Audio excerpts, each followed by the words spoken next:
Hello students, welcome to Halkenstein academic to admission course. তো আজকে আমরা যে টপিক নিয়ে কথা বলবো সেটি হচ্ছে নিট বর্তমান মূল্য। সো চলো শুরু করা যাক।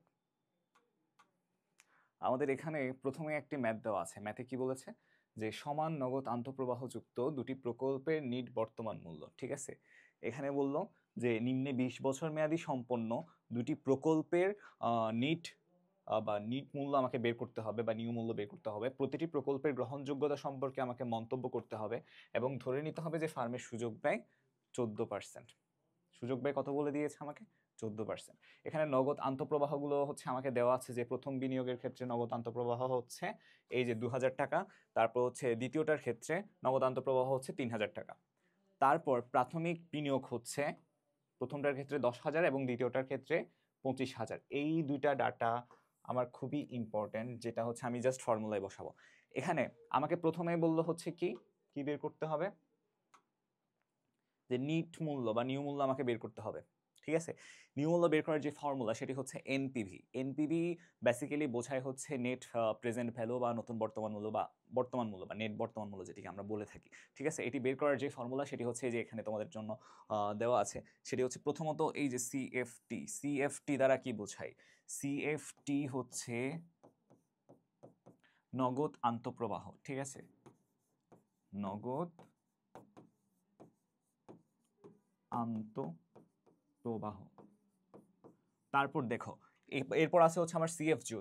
সিএফ জিরো হচ্ছে আমার ইনিশিয়াল ইনভেস্টমেন্ট বা প্রারম্ভিক যে ইনভেস্টমেন্টটা হলো, এই যে প্রাথমিক যে বিনিয়োগটা হলো সেটি হচ্ছে আমার সিএফ। সিএফ সমান হচ্ছে প্রাথমিক বিনিয়োগ।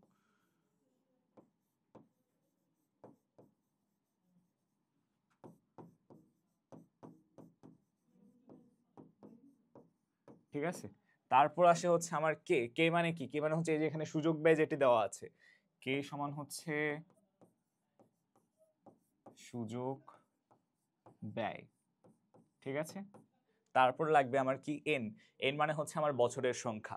এই যে যেখানে হচ্ছে 20 বছর দেওয়া আছে, এটি হচ্ছে আমার এন।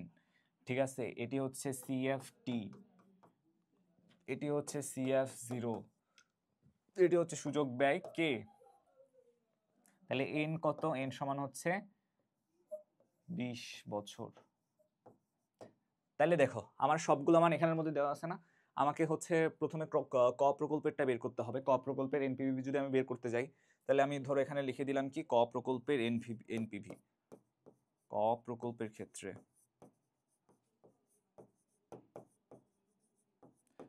তাহলে এনপিভি যদি বের করতে যাই, আমার সিএফটির ক্ষেত্রে হচ্ছে আমার ক প্রকল্পের ক্ষেত্রে কত? 2000 টাকা। ঠিক আছে, আমি যদি এখানে 2000 লিখলাম, তারপর আমাকে যেটা বের করতে হবে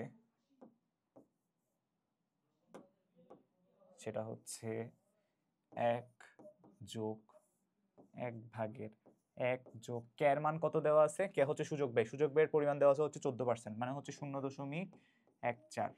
ঠিক আছে, তারপর হচ্ছে টু দি পাওয়ার আমার বছর। বছর কত? 20 বছর। তারপর নিচে কত? কে এর পরিমাণ। কে এর পরিমাণটা আবার হচ্ছে 0.14।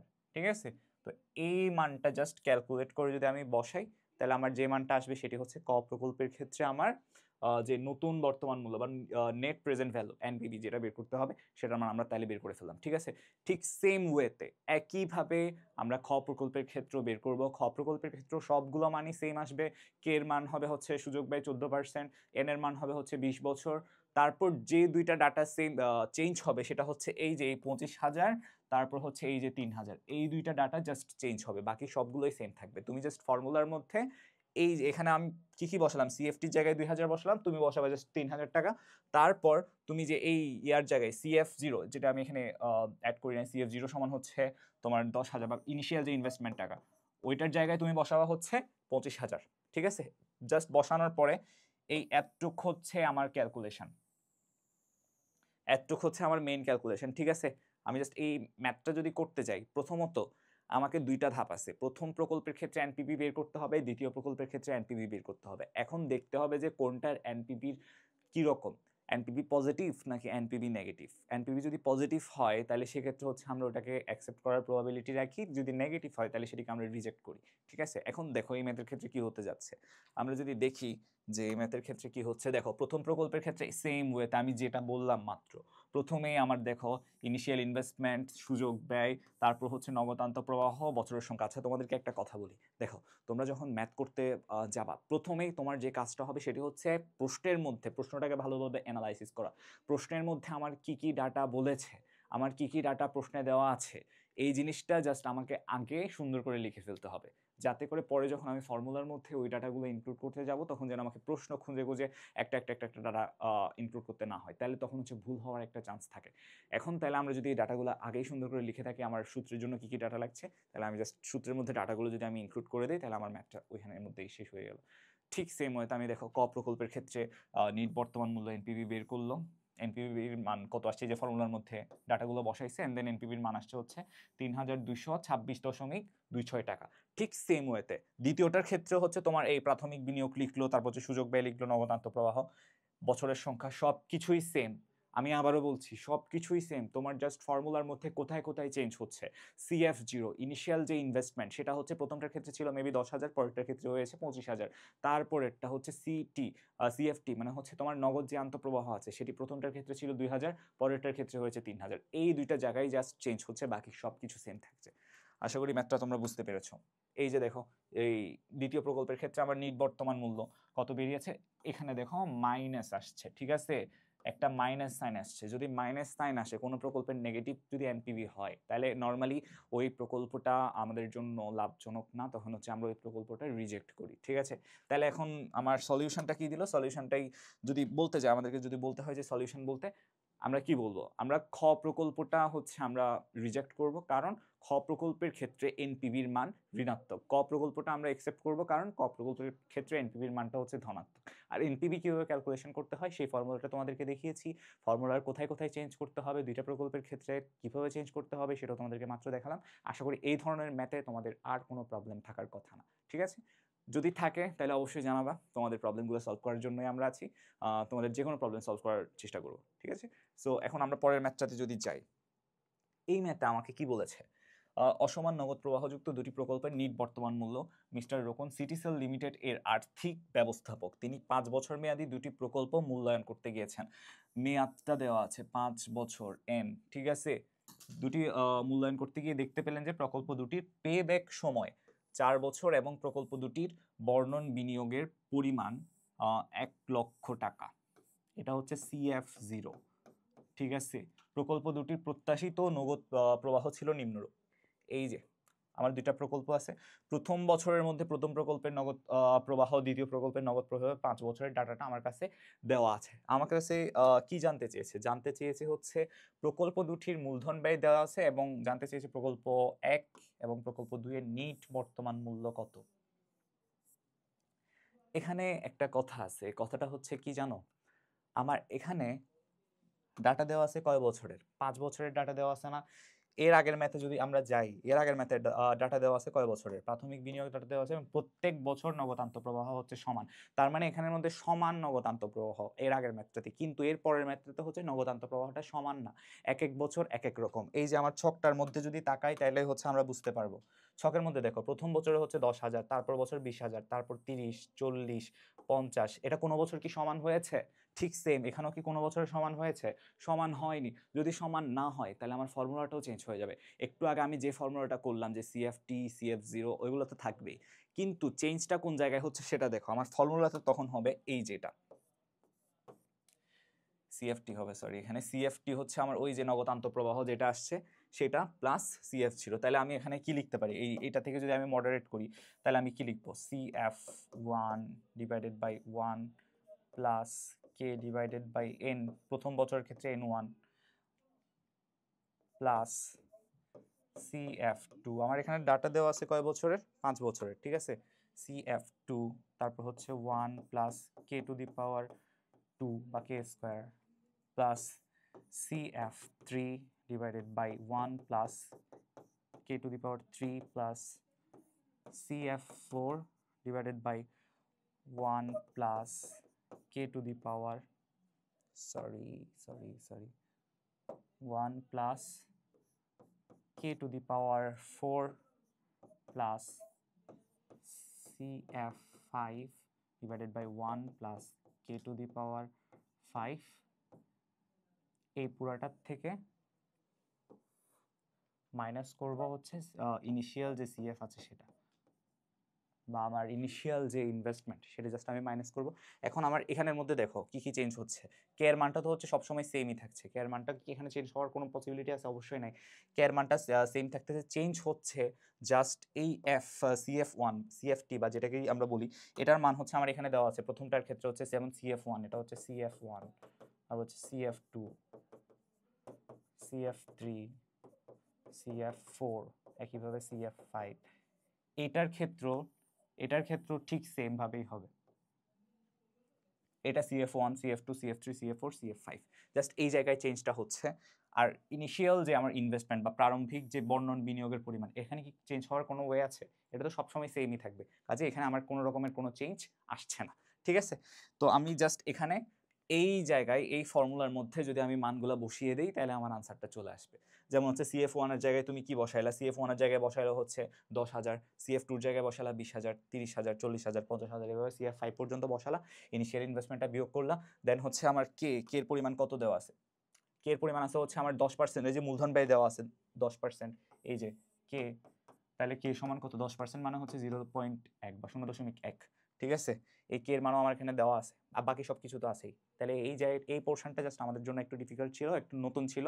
কেন? কারণ এর আগের যে ম্যাথটা ছিল সেখানে হচ্ছে সমান নগদ প্রবাহ ছিল, এটাতে হচ্ছে অসমান নগদ প্রবাহ। সমান নগদ প্রবাহ মানে প্রত্যেক বছরে নগদ যে প্রবাহটা তার মান চেঞ্জ হবে না, আনচেঞ্জেবল। আর হচ্ছে অসমান নগদ প্রবাহের ক্ষেত্রে কোনো বছরের নগদ প্রবাহ পরের বছর বা আগের বছরের সাথে মিলবে না, একটু ডিফারেন্স থাকবে। ঠিক সেম জিনিসটাই হচ্ছে আমরা এই ম্যাথের ক্ষেত্রে দেখলাম, আশা করি কোনো প্রবলেম হওয়ার কথা না। ঠিক আছে, একইভাবে হচ্ছে আমি প্রকল্প 1, যেমন প্রকল্প 1 এর ক্ষেত্রে দেখো এখানে প্রাথমিক বিনিয়োগ হচ্ছে 1 লক্ষ টাকা, তারপর মূলধন ব্যয় হচ্ছে 10%। ঠিক সেম ওয়েতে জাস্ট ফর্মুলাটা লিখলো অ্যান্ড ফর্মুলার মধ্যে ডাটাগুলো ইনক্লুড করলে আমার মানটা চলে আসছে। মান চলে আসছে কত? -5,892.55 টাকা এনপিভি। তাইলে দেখো আমার প্রথম প্রকল্পটার ক্ষেত্রে এনপিভির মানটা অলরেডি ঋণাত্মক হয়ে গেছে। ঠিক আছে, এনপিভি আমি কিভাবে ক্যালকুলেট করলাম? এনপিভি ক্যালকুলেট করলাম হচ্ছে সামেশন মানে হচ্ছে আমার প্রত্যেকটা বছরের যে এনপিভি আছে প্রত্যেকটা এনপিভি আমি একসাথে সাম আপ করলাম, অ্যান্ড দেন ইনিশিয়াল যে আমার ইনভেস্টমেন্ট আছে ওইটার থেকে জাস্ট বিয়োগ করে দিলাম, তাহলে আমার মানটা চলে আসলো। দেখো, তাহলে একইভাবে আমার প্রকল্প 2 এরটাও বের করা লাগতেছে। প্রকল্প 2 এর ক্ষেত্রে যে মানটা বেরিয়েছে সেটি হচ্ছে পজিটিভ। এনপিভি যদি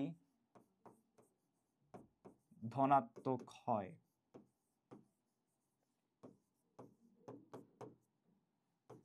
প্রকল্পটি গ্রহণযোগ্য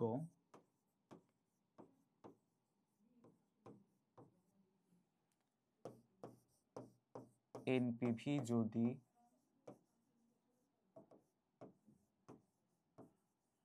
ঋণাত্মক হয় তবে প্রকল্পটি বর্জনীয়। এটা হচ্ছে আমার দুইটা এনপিভি বের করার পরে আমার কমেন্টে এই জিনিসটা লিখতে হবে। কমেন্ট মানে হচ্ছে নিচে দিয়ে আমাকে এই জিনিসটা লিখে বলতে হবে যে আমি কোন প্রকল্পটা একসেপ্ট করছি, কোন প্রকল্পটা রিজেক্ট করছি। আশা করি এই জিনিসটা আমরা সবাই বুঝতে পেরেছি। যেমন হচ্ছে এই দেখো, দ্বিতীয় প্রকল্পটি গ্রহণ করা উচিত, কারণ হচ্ছে এই দেখো দ্বিতীয় প্রকল্পের ক্ষেত্রে আমার এনপিভির মান কি, এখানে কোনো নেগেটিভ সাইন আছে? মান কিন্তু নেগেটিভ আসে না, মান হচ্ছে আমার পজিটিভ এসেছে। ঠিক এই কারণে আমি দ্বিতীয় প্রকল্পটি নিট বর্তমান মূল্য ধনাত্মক, যার কারণে হচ্ছে আমি প্রকল্পটি গ্রহণ করব। উল্লেখ্য যে নিট বর্তমান মূল্য ধনাত্মক তবে প্রকল্পটি গ্রহণযোগ্য। কেন? যদি নিট বর্তমান মূল্য ঋণাত্মক হয় তাহলে প্রকল্পটি অবশ্যই বাতিল করতে হবে। প্রকল্প যদি পরস্পর বর্জনশীল হয় তবে দুটি প্রকল্পের মধ্যে যার নিট বর্তমান মূল্য বেশি সেটি গ্রহণ করা হয়। মনে করো তোমার একটা প্রকল্পের নিট বর্তমান মূল্য বেরিয়েছে মনে করো -30, আর একটা প্রকল্পের নিট বর্তমান মূল্য বেরিয়েছে হচ্ছে -40। তুমি এখানের মধ্যে কোনটা গ্রহণ করবা, কোনটা বর্জন করবা? -30 বড় নাকি -40 বড়? অবশ্যই -30 বড়। মাইনাসের ক্ষেত্রে আমরা জানি কি, যেটার মান মাইনাসের পরে যেটার মান সব থেকে হচ্ছে কম হয় সেটি হচ্ছে সব থেকে বড় হয়। মাইনাসের পরে যদি মান বাড়তে থাকে তাহলে ওইটা হচ্ছে ছোট হতে থাকে, এটা আমরা সবাই জানি। তাহলে এই কনফিউশনটা আবার রাখো না। মনে করো তোমার এখানে দুইটা এনপিভির মধ্যে দুইটা এনপিভি যদি নেগেটিভ চলে আসলো তাহলে তোমাকে কি দেখতে হবে? দুইটা নেগেটিভের মধ্যে কোনটা বড় নেগেটিভ বা কোনটা ছোট নেগেটিভ, ওই কম্প্যারিজনটা রেখে তখন তুমি হচ্ছে ম্যাথটা সলভ করবা। ঠিক আছে, আবার রিপিট করতেছি, যদি সমান নগদ প্রবাহ হয় তাইলে সেক্ষেত্রে প্রথম যে ফর্মুলাটা দেখিয়েছিলাম ওই ফর্মুলাটা অ্যাপ্লাই করবা, ওখানের মধ্যে কোনো ধরনের প্রবলেম হওয়ার কথা না। তারপরের ম্যাথটাতে আমাদের যদি ছকের মধ্যে আলাদা আলাদা বছরের আলাদা আলাদা আন্তঃপ্রবাহ দেয়া থাকে সেক্ষেত্রে আমাকে নতুন করে এনপিভির ফর্মুলা জেনারেট করতে হবে, যেখানের মধ্যে জাস্ট আমার চেঞ্জটা আসতেছে ফর্মুলা স্ট্রাকচারের মধ্যে। তখন ওই যে আগের যে স্ট্রাকচার ছিল ওটা না হয়ে হবে কি CFT divided by just 1 + k whole to the power n minus CF0। আগের মতো এখানের মধ্যে এত আরেকটু ট্রিকিনেস থাকবে না, এটা জাস্ট একটু সিম্পল বাট একটু লেন্দি, কারণ তোমাকে এখানে প্রত্যেক বছর এটা আলাদা আলাদা করে ক্যালকুলেট করে দেন ওইখান থেকে ইন জেনারেলি এই CF0টা মাইনাস করতে হচ্ছে। এটাই হচ্ছে আমার জাস্ট অঙ্কের ট্রিক্স। আশা করি সবাই বুঝতে পেরেছো। এবার যদি আসি বিভিন্ন ধরনের নগদ প্রবাহের নিট বর্তমান মূল্য, এখানে দেখো নিট বর্তমান মূল্য নির্ণয় করতে হবে। ধরে নিতে হচ্ছে যে বাটার হার 14%, ঠিক আছে। আমাকে বললো যে কি প্রাথমিক নগদ বহিঃপ্রবাহ 25,000 টাকা হলে, এই যে প্রাথমিক নগদ বহিঃপ্রবাহ, নগদ আন্তঃপ্রবাহ যেমন হয় নগদ বহিঃপ্রবাহ হয়। নগদ বহিঃপ্রবাহ বলতে বোঝায় আমরা নর্মালি ইনভেস্টমেন্টটাকে, যে আমি কত টাকা ইনভেস্ট করছি কোন একটা প্রজেক্টের মধ্যে। এর ফলে 10 বছর পর একটি মাত্র 97,500 টাকার নগদ আন্তঃপ্রবাহ হবে। তাহলে দেখো আমি ইনিশিয়ালি ইনভেস্ট করছি কত, 25,000 টাকা, ঠিক আছে। 25,000 টাকার সময় যাচ্ছে কত, 10 বছর। 10 বছর পরে আমার নতুন করে ক্যাশ জেনারেট হচ্ছে কত, 97,500 টাকা। এই জিনিসটা জাস্ট আমার এখানে বলেছে। তারপর খতে বলেছে প্রাথমিক নগদ বহিঃপ্রবাহ 12,000 টাকা প্রতি বছর শেষে। এখানে বলেছে 10 বছর পর একটি মাত্র, এখানে বলেছে প্রতি বছর শেষে পরবর্তী 11 বছর 2,000 টাকা করে নগদ আন্তঃপ্রবাহ হবে। ট্রিকিনেসটা দেখি, এখানে বলেছে একটি মাত্র, এখানে বলেছে প্রতি বছর শেষে। তারপর বলেছে প্রাথমিক বিনিয়োগ 15,000 টাকা ইনিশিয়াল ইনভেস্টমেন্ট। এই বিনিয়োগের ফলে প্রথম বছর শেষে 6,500, দ্বিতীয় বছর শেষে 7,500, তৃতীয় বছর শেষে 9,000 টাকা করে নগদ আন্তঃপ্রবাহ হয়। এই যে একটু আগে তোমাদেরকে বললাম আমি যে অসমান নগদ আন্তঃপ্রবাহের কনসেপ্ট, সেটার ক্ষেত্রে যেভাবে করতে হয় এটাও ঠিক সেম, একই ম্যাথ এখানে দিল। তারপর দেখো প্রাথমিক নগদ বহিঃপ্রবাহ আবার 20,000 টাকা, এবং এই নগদ বহিঃপ্রবাহের ফলে প্রথম বছর থেকে পঞ্চম বছর পর্যন্ত 5,000 টাকা এবং ষষ্ঠ বছরে 8,000 টাকা করে পাওয়া যাবে।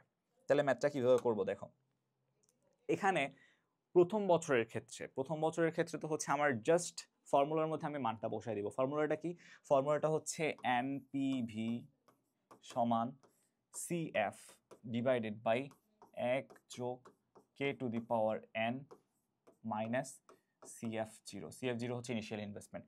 এখন প্রথমটার ক্ষেত্রে আমার জাস্ট এই ফর্মুলাটা কেন ইউজ হচ্ছে, এটা হচ্ছে এককালীন, শুধুমাত্র 1 বছরের জন্য। এখানে আমাকে অন্য কোনো বছরেরটা ক্যালকুলেট করতে হচ্ছে না, যে কারণে আমি এটাকে এক্সাজারেট করি নাই। এখানে যদি একটা সামেশন থাকতো, মনে করো এখানে n এর পরিমাণ হচ্ছে 5 বছর, যদি n এর পরিমাণ 1 যোগ k to the power n, আর এখানে হচ্ছে CFT ধরি, ঠিক আছে। মনে করো যদি আমার এখানে সামেশন দেওয়া আছে এবং অনেকগুলো বছর দেওয়া আছে, 3 বছর 4 বছর 5 বছর পর্যন্ত যদি ডাটা দেওয়া থাকে, তাহলে আমাকে এখানে কি করতে হতো, CF1 CF2 CF3 CF5 পর্যন্ত এভাবে যেতে হতো না।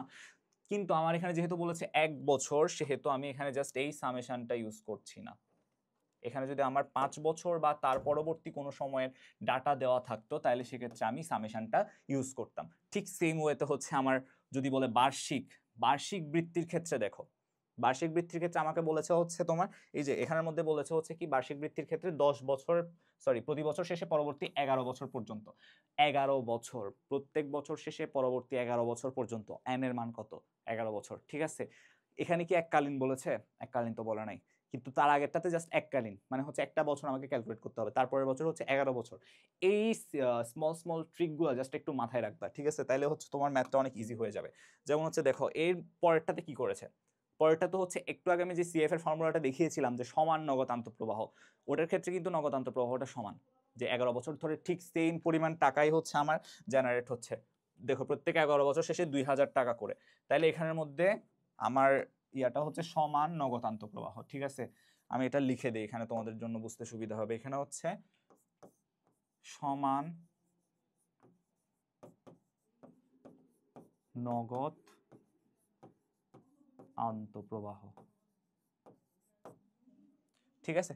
কিন্তু এরপরের ম্যাথে দেখো, এরপরের ম্যাথে কি সমান আছে, প্রথম বছর শেষে 6,500, দ্বিতীয় বছর শেষে 7,500, তৃতীয় বছর শেষে 9,000, এখানে কি সমান আছে, সমান তো নাই। যেহেতু সমান নাই, তখন ওইটার ক্ষেত্রে আমি ফর্মুলা লিখবো কোনটা, ওই যে একটু আগে যেটা লিখলাম, তখন ওইটাকে জাস্ট সামেশন দিয়ে, জাস্ট সামেশন চিহ্নটা দিয়ে আমাকে 3 বছরেরটা আলাদা আলাদা করে ক্যালকুলেট করে দেন ওখান থেকে CF0টা বা ইনিশিয়াল ইনভেস্টমেন্টটা বিয়োগ করতে হবে, বাকি সবকিছুই সেম। দেখো এটার ক্ষেত্রে কি করেছে, এই যে নিট বর্তমান মূল্যের যে ফর্মুলাটা তোমাদেরকে আরেকবার দেখাই, যদি নগদ আন্তঃপ্রবাহ সমান হয়,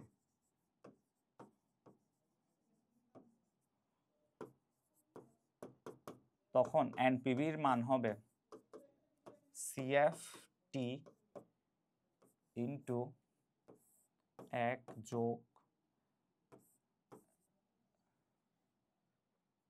সরি এখানে মাইনাস সাইন হবে, 1 বিয়োগ 1 ডিভাইডেড বাই 1 যোগ K to the power N divided by K, then এটার থেকে বিয়োগ করতে হবে হচ্ছে সিএফ জিরো। এখানের মধ্যে আমার সবগুলো ডাটাই দেওয়া আছে, যেমন সিএফটিটা দেওয়া আছে। সিএফটিটা হচ্ছে আমার ইনিশিয়াল যে ইনভেস্টমেন্ট ছিল বা নগদ প্রথম বছরে যে নগদ আন্তঃপ্রবাহটা ছিল, ওটা তো হচ্ছে কন্টিনিউয়াসলি 11 বছরের ক্ষেত্রে সেমই থাকবে 2000, ওইটা তো হচ্ছে আমার আর চেঞ্জ হচ্ছে না, কাজে এখানের মধ্যে চেঞ্জ হওয়ার কোনো ব্যাপারই আসছে না। আর সিএফ জিরো ওটা তো হচ্ছে সেমই থাকছে, জাস্ট আমার বছরটা আর হচ্ছে এই যে মুনাফার হার বা যে হারের পরিমাণটা দেওয়া আছে ওই জিনিসটা জাস্ট আমাকে ফর্মুলার মধ্যে বসাতে হচ্ছে। এইটাই যদি আমি বসাই, যেমন হচ্ছে হারের পরিমাণ কত দেওয়া আছে 0.14 বা 14% দেওয়া আছে, ওইটা বসালাম। তারপর হচ্ছে বছর দেওয়া হচ্ছে আমার 11 বছর, 11 বছরটা বসালাম, বাকি সব কিছু সেম, জাস্ট তুমি ক্যালকুলেশনটা করে দিবা ফর্মুলার মধ্যে। মানটা হচ্ছে আসলে এই ধরনের ম্যাথগুলোতে একটাই সব থেকে বড় মানে অ্যাডভান্টেজ থাকে, সেটা হচ্ছে তোমার জাস্ট ফর্মুলাটা যদি জানা থাকে, এই ফর্মুলাটা তুমি যদি একবার মনে রাখতে পারো। এখন মনে রাখার ইজি উপায় কি, তুমি যদি আজকে জাস্ট একটু করে দেখলা তাহলে তো তোমার মনে থাকবে না। মনে করো তোমার পড়ার টেবিল, ঠিক আছে, পড়ার টেবিলের সামনে সুন্দর করে সবগুলো ফর্মুলা একটা একটা একটা করে লিখবা, লিখে সাজায় রাখবা।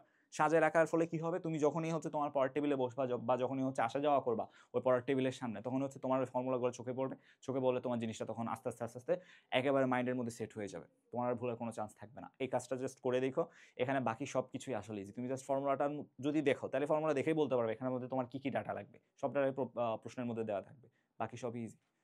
ঠিক সেম ওয়েতে দেখো মিশ্র নগদ প্রবাহের ক্ষেত্রে কি হয়েছে, ওই যে ওটাই আগেরটা বলতে কি, যেখানে হচ্ছে আমার অসমান নগদ প্রবাহ ছিল, মিশ্র নগদ আন্তঃপ্রবাহের ফর্মুলা হচ্ছে সেম। এখানের মধ্যে একইভাবে আমার সুযোগ ব্যয়টা হচ্ছে 14%, প্রারম্ভিক বিনিয়োগটা 15,000 টাকা, জাস্ট কোনো ধরনের চেঞ্জই হচ্ছে না। Summation of CFT divided by হচ্ছে 1 যোগ K divided by K to the power root over K to the power N. Just এই জায়গাটার মধ্যে তুমি কি করবা, তোমার যতগুলো ইয়ার দেওয়া আছে এখানের মধ্যে দেখো, সরি প্রত্যেকটা ইয়ার দেওয়া আছে না, প্রত্যেকটা বছরের ক্ষেত্রে হচ্ছে তোমার এটাও অসমান নগদ আন্তঃপ্রবাহ।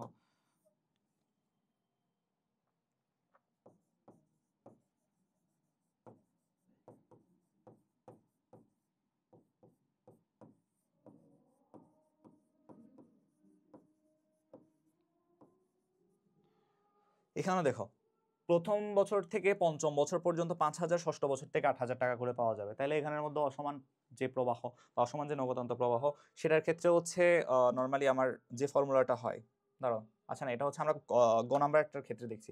গ নাম্বারটার ক্ষেত্রে হচ্ছে অসমান বলতে হচ্ছে আমি বোঝাচ্ছি এখানের মধ্যে এই যে দেখো প্রথম বছরের ক্ষেত্রে 6,500, দ্বিতীয় বছরের ক্ষেত্রে 7,500, তৃতীয় বছরের ক্ষেত্রে 9,000 টাকা। এগুলো কি সমান? অবশ্যই সমান না। তাহলে এটার ক্ষেত্রে ফর্মুলা কি হবে, এই যে প্রথমটার ক্ষেত্রে বা ক নাম্বারের ক্ষেত্রে আমরা যে ফর্মুলাটি ইউজ করেছি জাস্ট ওইটাই, জাস্ট একটা সামেশন অ্যাড হবে, বাকি সবকিছুই সেম থাকবে। কিন্তু যদি আমরা ঘ নাম্বার করতে যাই, ঘ নাম্বারের মধ্যে আমরা দেখব যে মিশ্র নগদ প্রবাহের ক্ষেত্রে সবকিছুই সেম থাকতেছে। একইভাবে আমি এনপিভিটা বের করব কিভাবে, প্রথম 5 বছর হচ্ছে আমার 5,000 টাকা করে, ষষ্ঠ বছর থেকে 8,000 টাকা। তাহলে আমার প্রথম 5 বছরের ক্ষেত্রে একই ফর্মুলা দিয়ে এনপিভি সমান হচ্ছে, আবার লিখি summation of CF divided by 1 যোগ K to the power N minus CF zero. ঠিক আছে, এটার ক্ষেত্রেও সেম। এখানের মধ্যে তাহলে সিএফ 1 থেকে শুরু করে সিএফ কত পর্যন্ত, 5 পর্যন্ত হচ্ছে আমার কত করে সিএফ আসতেছে, 5,000 করে না, নগদ আন্তঃপ্রবাহ হচ্ছে 5,000 করেই তো হচ্ছে, ঠিক আছে। তারপর সিএফ জিরো ইনিশিয়ালটা কত, 20,000 টাকা। জাস্ট এইটাই আমার এখানে চেঞ্জটা হচ্ছে, বাকি সব কিছুই আমার সেম থাকছে। ওই একটাই ফর্মুলা হচ্ছে বেসিক্যালি দুইটা আছে, ঠিক আছে, একটা হচ্ছে যদি সমান হয়, একটা যদি অসমান হয়। সমান হলে কি হবে, সমান হলে ওই একটা ফর্মুলার মধ্যে তুমি সব মান বসাই দিবা। যদি অসমান হয় তাহলে এটা একটু লেন্দি হবে, লেন্দি হলো তোমার জন্য জিনিসটা ক্যালকুলেশন তখন ইজি হয়ে যাবে। জাস্ট তুমি এই ফর্মুলাটা যদি মনে রাখো যে summation of CF divided by 1 plus K to the power N minus CF zero.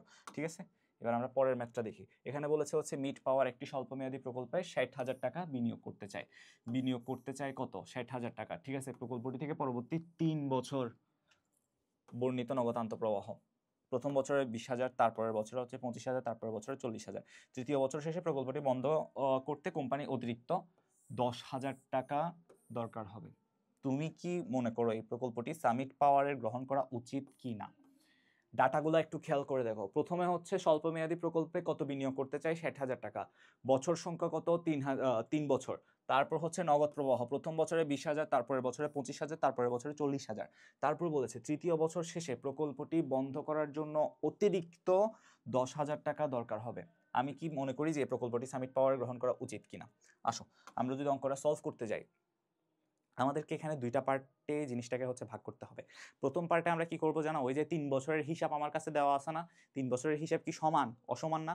অসমান যদি হয় তাহলে ঠিক একটু আগে যেটা করলাম যে অসমান নগদ আন্তঃপ্রবাহ হলে যে ফর্মুলাটা হয় এনপিভি সমান হচ্ছে summation of CF divided by 1 যোগ k to the power n minus CF 0, এই ফর্মুলাটা ইউজ করে প্রথম 3 বছরেরটা আমরা বের করব।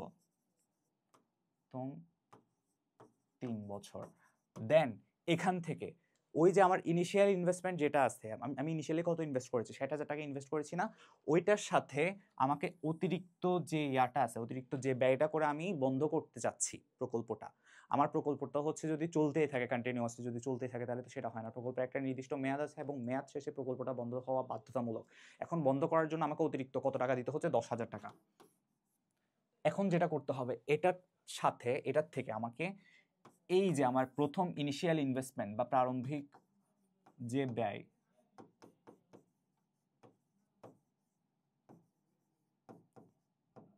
প্রারম্ভিক ব্যয়ের সাথে আমাকে যোগ করতে হচ্ছে কি, যোগ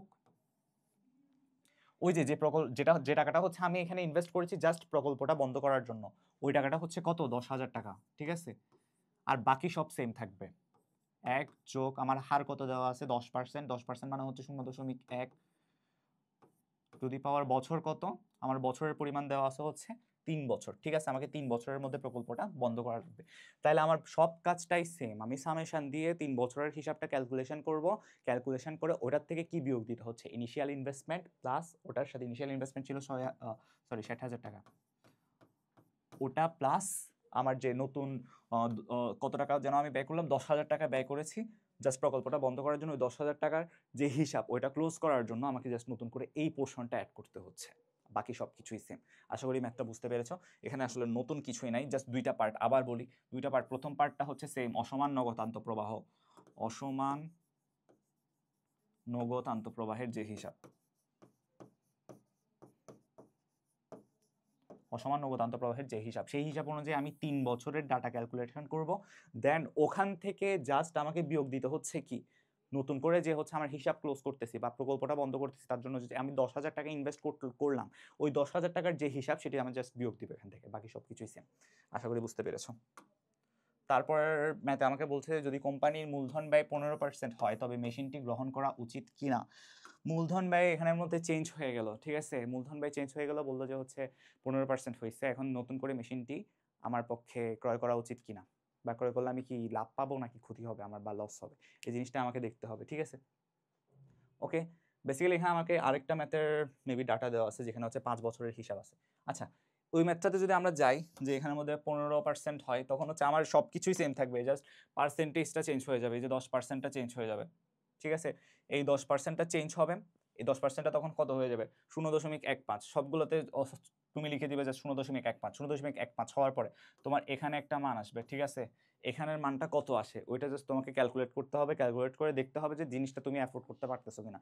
যদি অ্যাফোর্ড করতে পারো তাহলে তোমার জন্য সেটা অবশ্যই লাভজনক, যদি তুমি অ্যাফোর্ড করতে না পারো তাহলে সেটা তোমার জন্য লাভজনক হবে না, তোমার একটা লসের পার্সেন্টেজ থাকবে বা লস হওয়ার সম্ভাবনা থাকবে। এটাই হচ্ছে আমার পরের ম্যাথটার আনসার। জাস্ট একটা চেঞ্জ, সেটা হচ্ছে এই 0.10 এর পাশে, বা এটা না লিখে তুমি কি লিখবা 0.15%, বা 15%কে তুমি জাস্ট এই দশমিকে নিয়ে যাবা, বাকি সব কিছুই সেম হয়ে থাকবে। আশা করি এটা বুঝতে পেরেছো সবাই। তারপরের ম্যাথে যদি আমরা যাই, এখানে বেসিক্যালি মেবি একটা সলিউশন দেওয়া আছে। আচ্ছা, এখানে যদি আমি বলি অবচয় মূল্য বের করা কোন একটা কিছুর, অবচয় বলতে আমরা কি বুঝি, আমরা হচ্ছে নর্মালি কোনো প্রোডাক্ট কিনে থাকি। ঠিক আছে, এখন ওই প্রোডাক্ট কি সারা জীবন সেম থাকবে? প্রোডাক্ট সারা জীবন তো সেম থাকে না, একটা নির্দিষ্ট সময় পর প্রোডাক্টের ক্ষতি হতে থাকে বা ক্ষয় হতে থাকে, ক্ষয়প্রাপ্ত হতে থাকে প্রোডাক্টটা, তখন সাথে সাথে ওই প্রোডাক্টের দামও কমে যেতে থাকে। মনে করো তুমি একটা মোবাইল কিনলে, ঠিক আছে, আজকে কিনলে হয়তো 40,000 টাকা দিয়ে। এখন তুমি যদি সেটা বিক্রি করতে চাও আজকে থেকে 2 বছর পরে, তুমি কি সেটা 40,000 টাকা দিয়ে বিক্রি করতে পারবে? তোমার কাছ থেকে তো কেউ নিবে না, কারণ মোবাইলের নতুন নতুন মডেল আসবে, নতুন নতুন আপডেট আসবে, নতুন নতুন ভার্সন আসবে, তখন তোমার ওইটার দাম হয়ে যাবে হয়তো 10,000 টাকা বা 15,000 টাকা। তখন ওই দামে তোমাকে ওই মোবাইলটা সেল করতে হচ্ছে। তাইলে দেখো তোমার একটা ক্ষয়প্রাপ্ত হয়ে গেল না, তোমার টাকার হচ্ছে ক্ষতি হলো না এখানে? যদি তুমি ওইটা ওই দামে বিক্রি করতে পারতো তাহলে তোমার একটা লাভ থাকতো, তুমি 2 বছর একটা জিনিসকে ইউজ করেছো, সেম দামে বিক্রি করছো, দ্যাটস এ গুড থিং। তাহলে তুমি এখানে দেখো ভগ্নাবশেষ মূল্যটা হচ্ছে বেসিক্যালি কি, একটা প্রোডাক্ট ইউজ করার পর তার যে পরিমাণটা ক্ষয়প্রাপ্ত হয় বা ক্ষতি হয়, এটা হচ্ছে ভগ্নাবশেষ মূল্য। তারপর ওই মূল্য থেকে হচ্ছে আমরা নর্মালি অবচয় বের করে থাকি। অবচয়টা কি? তুমি ইনিশিয়ালি কোনো একটা প্রোডাক্টের মধ্যে ইনভেস্ট করছো, ঠিক আছে, ইনিশিয়াল ইনভেস্টমেন্ট থেকে যদি তুমি ভগ্নাবশেষ মূল্যটা বাদ দাও, ওটাকে যদি তুমি টোটাল যে বছর বা যে বছরটা হচ্ছে প্রাক্কলিত বছরের মেয়াদ বলি আমরা সাধারণত, ওইটা দিয়ে যদি তুমি ভাগ করে দাও, তাহলে যে মানটা আসবে সেটি হচ্ছে আমার এই যে মেশিনের অবচয়ের দাম। তাহলে অবচয় মানে আমি কি বলছি? অবচয় হচ্ছে মেশিনের ব্যয় বিয়োগ ভগ্নাবশেষ মূল্য।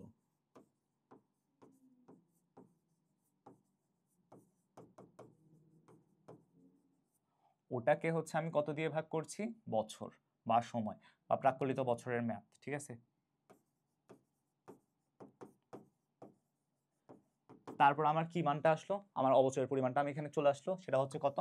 19,000 টাকা। এরপর যেটা করতে হবে তোমাকে হচ্ছে একটা ছক অঙ্কন করতে হবে। ছকের মধ্যে তুমি কি কি ডাটা ইনক্লুড করছো? প্রথমত কর পূর্ববর্তী, মানে হচ্ছে কর দেওয়ার আগে তোমার যে আয়টা ছিল বা তোমার যে নগদ প্রবাহটা ছিল, প্রথমে হচ্ছে নগদ প্রবাহ থাকবে, ঠিক আছে। নগদ প্রবাহ থেকে তুমি অবচয়টা বাদ দিবা।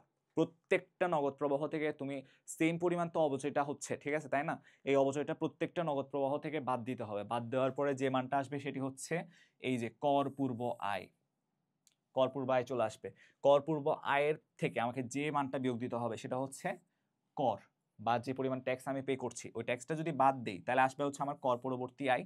এখন দেখো, কর পরবর্তী আয়ের সাথে আমি যদি আবার অবচয়টা যোগ করি, তাহলে আমার যে মানটা আসে সেটা হচ্ছে, বা তার সাথে যদি ভগ্নাবশেষ মূল্য এবং কার্যকরী মূলধন একসাথে যদি যোগ করি, যেহেতু এখানের মধ্যে দেওয়া নাই তাহলে এগুলোর মান আমার লেখারও কোনো দরকার নাই, যদি আমি যোগ করি তাহলে আমার যে মানটা আসে সেটি হচ্ছে সিএফ। তাহলে আমি সিএফ পাচ্ছি কি কি? সিএফ পাওয়ার জন্য আমাকে প্রথমে আমার যে আন্তঃপ্রবাহ হচ্ছে সেটাকে লিখতে হবে ছকের মধ্যে, ঠিক আছে। এখানে 5 বছর যেহেতু আছে, 5 বছরের জন্য আমি 5টা ছক করলাম, পাশে হচ্ছে বিবরণটা লিখলাম। বিবরণের মধ্যে কি লিখবো? আমার প্রথমে কর পূর্ববর্তী নগদ প্রবাহ, তারপর ওইখান থেকে আমি বিয়োগ দিচ্ছি হচ্ছে অবচয়, অবচয়ের মানটা আমি এখানে বের করে দেখাইছি। তারপর ওইটার থেকে যে মানটা আসে সেটা হচ্ছে কর পূর্ব আয়, দেন ওখান থেকে বাদ দিব হচ্ছে কর, করের পরিমাণ কত? 40%। এখানে মেবি দেওয়া আছে। করটা যদি বাদ দিই তাহলে আমার যে মানটা আসে সেটি হচ্ছে কর পরবর্তী আয়। এখন আমি অবচয়টা একবার বাদ দিয়েছি না, কর পরবর্তী আয়ের সাথে আমাকে আবার অবচয়টা যোগ করতে হবে, তারপর হচ্ছে কার্যকরী মূল্য এবং ভগ্নাবশেষ মূল্য দুটোই একসাথে যোগ করতে হবে। একসাথে যোগ করার ফলে যে মানটা আসবে সেটি হচ্ছে আমার CF1। বাকি সব সেম। আই রিপিট, বাকি সব সেম। কেন বলছি বাকি সব সেম? এই ম্যাথটাতে কি নগদ আন্তঃপ্রবাহ সমান? অবশ্যই সমান না। সবগুলোর ক্ষেত্রে, সবগুলো এর ক্ষেত্রে নগদ আন্তঃপ্রবাহ ডিফারেন্ট না। যেহেতু ডিফারেন্ট, তাহলে ফর্মুলা কি হবে? আমরা এতক্ষণ ধরে যে ফর্মুলাগুলো করে আসলাম, যে ফর্মুলাটি স্পেসিফিক সেটি হচ্ছে NPV is equals to summation of CFT divided by 1 plus k to the power n minus CF0।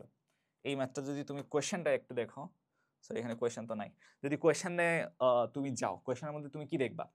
5 বছরের ক্ষেত্রে তোমার আলাদা আলাদা আলাদা আলাদা নগদ আন্তঃপ্রবাহ দেওয়া থাকবে, ঠিক আছে। তখন তুমি ওই জাস্ট সবগুলো নগদ আন্তঃপ্রবাহের ক্ষেত্রে আলাদা আলাদা করে, যেমন CF1 5 পর্যন্ত দেওয়া আছে না, 5 বছরের, তুমি CF1 থেকে CF5 পর্যন্ত 5টা পোর্শন আসবে এখানে, সবগুলো একসাথে সাম আপ করবা, দেন হচ্ছে জাস্ট CF0 থেকে বাদ দিবা। বাদ দিলেই যে মানটা আসবে সেটি হচ্ছে আমার এনপিভির মান বা নিট বর্তমান মূল্যের মান। এখন নিট বর্তমান মূল্য আমার কত আসছে? ঋণাত্মক এসছে, তাই না? নিট বর্তমান মূল্য যদি ঋণাত্মক চলে আসে তাহলে মেশিনটা কি আমার জন্য লাভজনক হবে? মেশিনটাতে যদি আমি কিনতে যাই তাহলে কি আমার লাভ হবে? ডেফিনেটলি হবে না। তখন আমি কি বলবো যে এই যে দেখো, এর মেশিনটি ক্রয় করা উচিত না, কারণ নিট বর্তমান মূল্য ঋণাত্মক। যদি নিট বর্তমান মূল্য ধনাত্মক হতো তাহলে আমি মেশিনটা ক্রয় করতাম, তখন সেটা আমার জন্য লাভজনক হতো। আশা করি ম্যাথটা বুঝতে পেরেছো। এরপরের ম্যাথে যদি আমরা যাই, এখানে দেখো, এখানে আমাকে হচ্ছে একটা ডাটা দেওয়া আছে, করপূর্ব নগদ প্রবাহ দেওয়া আছে, তারপর হচ্ছে পিভি ফ্যাক্টর দেওয়া আছে। পিভি ফ্যাক্টরটা বেসিক্যালি কি? প্রেজেন্ট ভ্যালু ফ্যাক্টর বা প্রেজেন্ট ভ্যালুর ক্ষেত্রে একটা ধ্রুব মান আমরা ধরে নিই, যেটা হচ্ছে নর্মালি কোয়েশ্চেনেই দেওয়া থাকে, সেটি হচ্ছে এই পিভি। পিভির মানটা হচ্ছে আমার ফর্মুলাতে আসবে।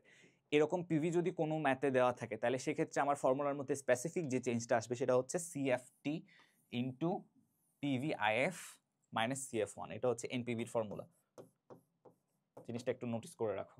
একটু আগের ম্যাথে কিন্তু আমরা আরেক রকম দেখেছি। একটু আগের ম্যাথে দেখেছি CFT divided by 1 + k⁻n - CF0 summation করেছি জিনিসটাতে। কিন্তু এটাতে জাস্ট চেঞ্জটা হচ্ছে কোথায়? সিএফটির সাথে গুণ হয়ে যাচ্ছে কি পিভি ফ্যাক্টর যেগুলো আছে সেগুলো গুণ হয়ে যাচ্ছে, দেন ওটা থেকে জাস্ট আমি সামেশন যেটা আসছে ওটা থেকে জাস্ট আমি CF0টা বিয়োগ করছি। এটা হচ্ছে এনপিভি।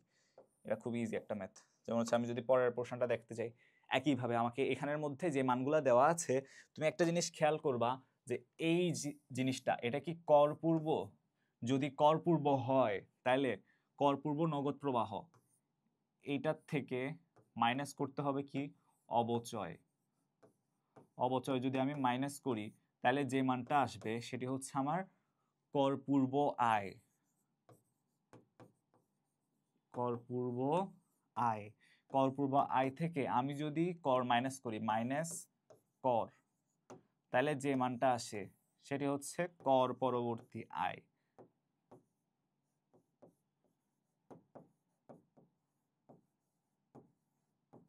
ঠিক আছে?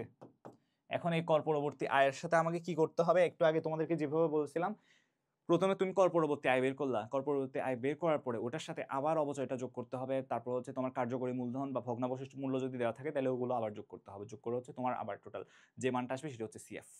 এখন এই সিএফ এর জন্য আলাদা আলাদা করে ক্যালকুলেট করা লাগবে এখন পিভি ফ্যাক্টর সহ।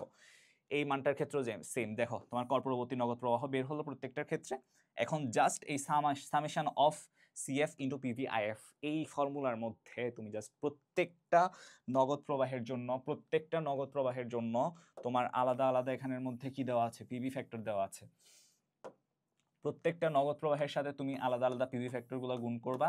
গুণ করে আমার যে ইনিশিয়াল ইনভেস্টমেন্ট CF0 যেটা আছে, ওই CF0টা জাস্ট শেষে দিয়ে বাদ দিয়ে দিবা। বাদ দিলেই হচ্ছে আমার আনসারটা চলে আসবে। এই যে CF0 50,000, ওইটা জাস্ট বাদ দিয়ে দিল, দেন আমার আনসার আসলো হচ্ছে -1392.82 টাকা। তাহলে কোম্পানির বিনিয়োগটি গ্রহণ করা উচিত না, কারণ এর নিট বর্তমান মূল্য ঋণাত্মক।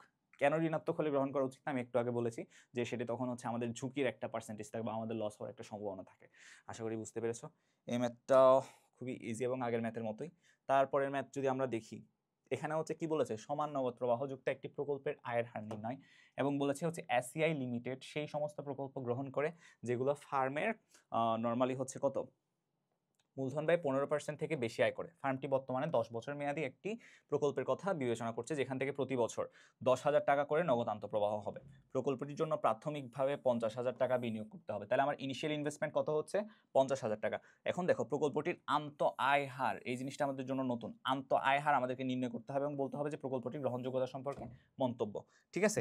দেখো আমরা যদি ম্যাথটা করতে চাই, ম্যাথটার মধ্যে অনেকগুলো ধাপ আছে, আমরা আস্তে আস্তে যাই। ঠিক আছে? ম্যাথটার মধ্যে প্রথমে আমাদেরকে যে জিনিসটা দেখতে হবে সেটি হচ্ছে এখানে আমাদেরকে একটা মূলধন ব্যয় দেওয়া থাকবে প্রশ্নের মধ্যে। মূলধন ব্যয় যেটি দেওয়া থাকবে সেটিকে হচ্ছে আমরা নরমালি কত লিখব? LDR। তাহলে আমরা এখানে লিখি LDR, সেটি হচ্ছে মূলধন ব্যয়। ঠিক আছে? দাঁড়াও, সরি, LDR হচ্ছে মূলধন ব্যয়। তারপর মনে করো হচ্ছে তোমার একটা এনপিভি বের করলাম, প্রথম প্রকল্পের ক্ষেত্রে একটা এনপিভি বের হলো তোমার। এখন ওই এনপিভিটার ক্ষেত্রে তোমার ওই এনপিভি মানে এনপিভিটা কিসের বের হয়েছে? তোমার যে পার্সেন্টেজটা দেওয়া আছে ওই পার্সেন্টেজের এনপিভিটা বের হয়েছে না? তখন তোমাকে লিখতে হবে যে এনপিভি অফ LDR বা মূলধন ব্যয় যেটা দেওয়া আছে, এখানে দেওয়া আছে হচ্ছে 15%, বা এটাকে হচ্ছে আমি তখন লিখবো কি 0.15 এনপিভি অফ LDR। একইভাবে হচ্ছে তারপরের ম্যাথে যেহেতু এখানে নিট বর্তমান মূল্য কিভাবে বের করে? প্রথম এখানে দেখো এটা হচ্ছে সমান, যেহেতু প্রত্যেক বছরের ক্ষেত্রে আন্তঃপ্রবাহ সমান হলে কি ফর্মুলা হয় নিট বর্তমান মূল্যের ক্ষেত্রে? তোমাদেরকে দেখাইছি না? এই যে 1 + 1 divided by 1 + k⁻n divided by k whole, পুরাটার থেকে তখন তুমি মাইনাস করবা কত? CF0। ওইটা হচ্ছে আমার কখন হয়? যখন হচ্ছে আমার আন্তঃপ্রবাহগুলো সমান হয়, মানে প্রত্যেক বছর আমি সিমিলার অ্যামাউন্টের ক্ষেত্রে আন্তঃপ্রবাহ হচ্ছে, তখন হচ্ছে আমি এই ফর্মুলাটা ইউজ করব, ঠিক আছে? তাহলে একইভাবে তুমি নিট বর্তমান মূল্যটা বের করলা, এখানে যা যা ডাটা লাগবে সব এখানে দেওয়া আছে, যে প্রাথমিক বিনিয়োগ হচ্ছে 50,000, তারপর বাৎসরিক নগদ প্রবাহ হচ্ছে 10,000, বছরের সংখ্যা n সমান হচ্ছে 10, মূলধন ব্যয় যেটাকে বলছি আমরা হচ্ছে এলডিআর হচ্ছে এখানে 15%। এখন এনপিভি বের করার পরে তোমাকে যে জিনিসটা দেখতে হবে সেটি হচ্ছে প্রথম নিট বর্তমান মূল্য বা এনপিভি হচ্ছে ধনাত্মক, তাই মূলধন ব্যয় বাড়াতে হবে। দেখছো, এনপিভি ধনাত্মক, এনপিভি যদি ধনাত্মক হয় তাহলে তুমি যদি মূলধন ব্যয় বাড়াও তাহলে সেক্ষেত্রে কি হবে, তোমার একটা লাভের আশঙ্কা থাকবে বা তোমার একটা লাভ করার চান্স থাকবে। কিন্তু যদি তোমার এনপিভির পরিমাণই যদি কম হয় বা ঋণাত্মক হয় তাহলে সেক্ষেত্রে তোমার মূলধন ব্যয় কমানো বাড়ানোর কিন্তু কোনো ধরনের চান্সই এখানে আসছে না।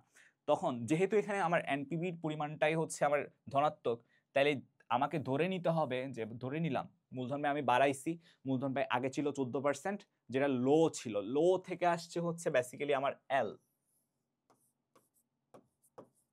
এরপর হচ্ছে আমি মূলধন ব্যয়টা বাড়াইছি, মূলধন ব্যয় বাড়ানোর পরে আমার মূলধন ব্যয়টা একটু হাই হয়েছে, এইচডিআর।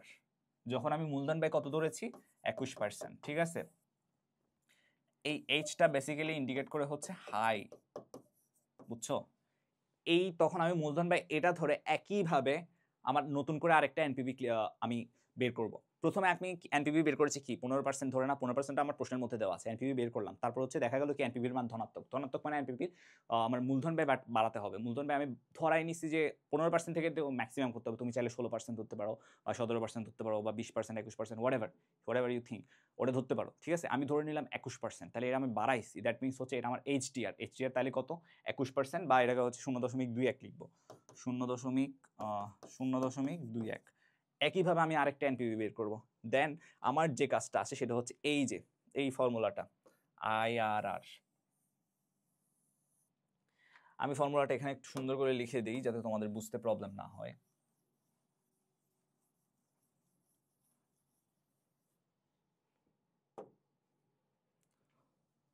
আইআরআর সমান হচ্ছে এলডিআর মানে হচ্ছে প্রথমত আমার যে লো পোর্শনটা আছে বা আমার যে লো মূলধন ব্যয়টা আছে ওটার যে হিসাব, ওটা হচ্ছে আমি প্রথমে লিখবো এলডিআর, প্রথমে লিখলাম, ঠিক আছে? এই যে এলডিআর, তারপরে ধাপে আমার এলডিআর এর কারণে যে এনপিভিটা আসছে, এনপিভি অফ এলডিআর, ওটা আমি লিখলাম, ঠিক আছে? তারপরে আমাকে করতে হবে কি, আমি মূলধন ব্যয় বাড়াইছি না, এই যে 21% করছি না, করার পর আমার নতুন আরেকটা হচ্ছে নিট বর্তমান মূল্য আসছে না, মূলধন ব্যয় বাড়ানোর পরে ওইটা হচ্ছে আমার এনপিভি অফ এইচডিআর, ঠিক আছে? আমি তাইলে নিচে কি লিখবো, NPV of LDR plus NPV of HDR. তারপর আবার আমাকে গুণ করতে হবে into HDR minus LDR. HDR কত হয় পাইছি 0.21 মাইনাস 0.14, এই জিনিসটাই জাস্ট এই পোর্শনটাই বোঝাইলো, বাকি সবকিছু সেম। দেখো এলডিআর এর জায়গায় আমি কি বসালাম, 15% বসাইছি এলডিআর এর জায়গায়। তারপর হচ্ছে আমার এনপিভি অফ এলডিআর কত বেড়েছে, এই জাস্ট ফর্মুলার মধ্যে আমি সব ডাটা দেওয়া আছে, ফর্মুলার মধ্যে জাস্ট আমি মানটা বসাই দিলাম। আমার এনপিভির মান আসছে কত 187.7। দ্বিতীয়টার ক্ষেত্রে যখন আমি 21% ধরছি মূলধন ব্যয়, তখন আমার এনপিভির মান কত আসছে মাইনাস 9,459.2। দ্বিতীয়টার ক্ষেত্রে ঋণাত্মক আসছে এনপিভি, ঠিক আছে? দেন ওটাও করলাম, একসাথে যোগ করলাম, সাম আপ করার পরে যে মানটা আসলো, মানটা আসলো হচ্ছে আমার আইআরআর, ঠিক আছে? আইআরআর মান কত আসলো আমার 15.12% বা 0.1512, ঠিক আছে? এখানে দেখো প্রকল্পটি গ্রহণযোগ্য কেন, প্রকল্পের আইআরআর হার বা মূলধন ব্যয় 15% থেকে বেশি। একটা জিনিস মনে রাখবা, যদি তোমার আইআরআরটা তোমার প্রশ্নে যেটা দেওয়া আছে, প্রশ্নে যে মূলধন ব্যয় দেওয়া আছে তার থেকে যদি বেশি হয় তাহলে প্রকল্পটা গ্রহণ করবা, যদি কম হয় তাহলে প্রকল্পটা বর্জন করবা। এই ম্যাথের সাম আপটা তোমাকে আমি আরেকবার বলি। প্রথমত হচ্ছে প্রশ্নে একটা মূলধন ব্যয় দেওয়া থাকবে যেটা হচ্ছে এলডিআর বা লো বলতেছি আমি জিনিসটাকে, ওখান থেকে একটা এনপিভি বের হবে। এনপিভিটা হচ্ছে ক্ষেত্রে সমান আন্তঃপ্রবাহের এনপিভি, যে কারণে হচ্ছে ফর্মুলাটা প্রথম যে ম্যাথটা করাইছি ওটার মতোই। ঠিক একই ওয়েতে আমার আরেকটু বেশি মূলধন ব্যয় ধরে নিতে হবে, কারণ এখানে প্রথমটার ক্ষেত্রে মূলধন ব্যয় ধনাত্মক এসেছিল, যে কারণে নতুন করে আমি একটা 21%-এর মূলধন ব্যয় ধরে নিয়েছি, যার থেকে আমার নতুন এনপিভি বেরিয়েছে। এবং শেষে এই দুইটা এনপিভির যে সামেশন বা যে ফর্মুলার মধ্যে ইমপ্লিকেশন আমরা করলাম, ওটা করে হচ্ছে আমার আইআরআর মানটা আসলো কত 15% থেকে বেশি, 15.12%। তাহলে আমার প্রকল্পটি গ্রহণযোগ্য।